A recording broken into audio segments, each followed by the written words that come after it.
नमस्कार साथियों, मिधांस की कहानियाँ यूट्यूब चैनल में आपका स्वागत है। एक पंडित जी रामायण कथा सुना रहे थे। लोग आते और आनंद विभोर होकर जाते। पंडित जी का नियम था, रोज कथा शुरू करने से पहले आइए हनुमान जी विराजिए कहकर हनुमान जी का आह्वान करते थे। फिर एक बार उसने निश्चय किया कि वृंदावन जाऊंगा और ऐसा ही हुआ। श्री राधा रानी की कृपा हुई और आ गया वृंदावन। उसने जी भरकर बिहारी जी का, राधा रानी का दर्शन किया, लेकिन अब भी उसे इस बात का यकीन नहीं था कि निधि वन में रात्रि को भगवान रास रचाते हैं। उसने सोचा कि एक दिन निधि वन रुक कर देखता हूँ, इसलिए वो वहीं पर रुक गया और देर तक बैठा रहा।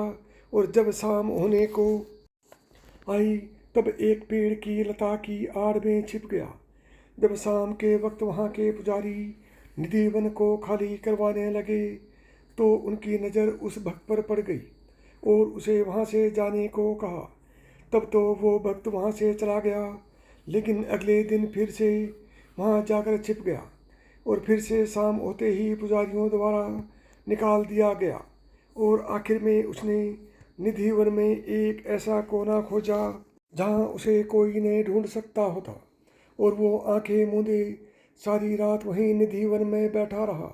और अगले दिन जब सेविकाएं निधि वन में साफ सफाई करने आई तो पाया कि एक व्यक्ति बेसुध पड़ा हुआ है और उसके मुंह से झाग निकल रहा है।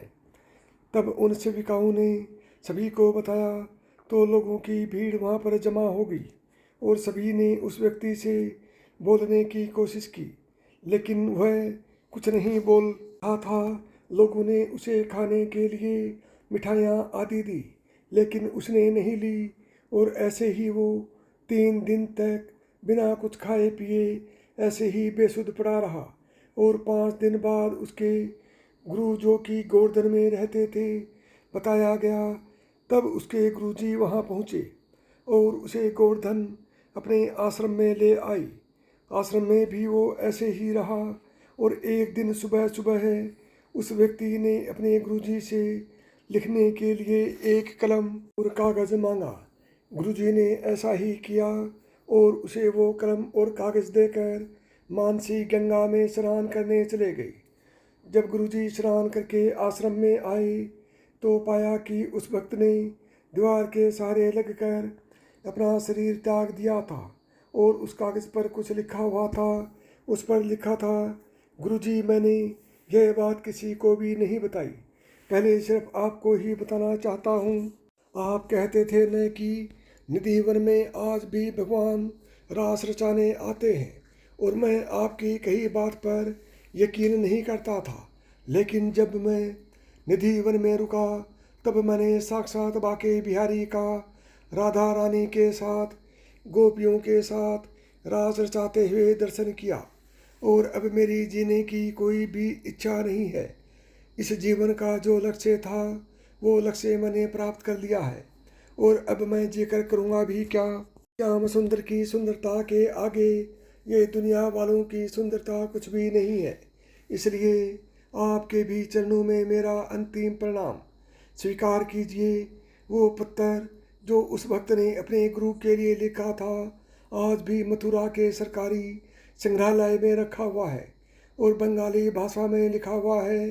कहा जाता है, निधि वन के सारी लताएं गोपियां हैं जो एक दूसरे की बाहों में बाहें डाले खड़ी है।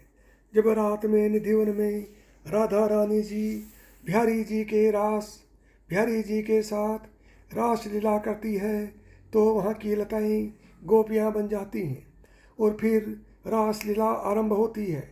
इस रास लीला को कोई नहीं देख सकता।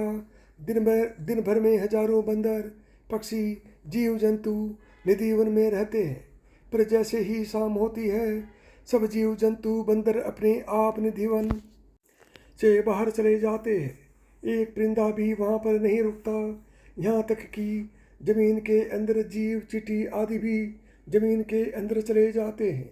रासलीला को कोई नहीं देख सकता, क्योंकि रासलीला इस लौकिक जगत की लीला नहीं है। रास तो अलौकिक जगत की परम दिव्याति दिव्य लीला है।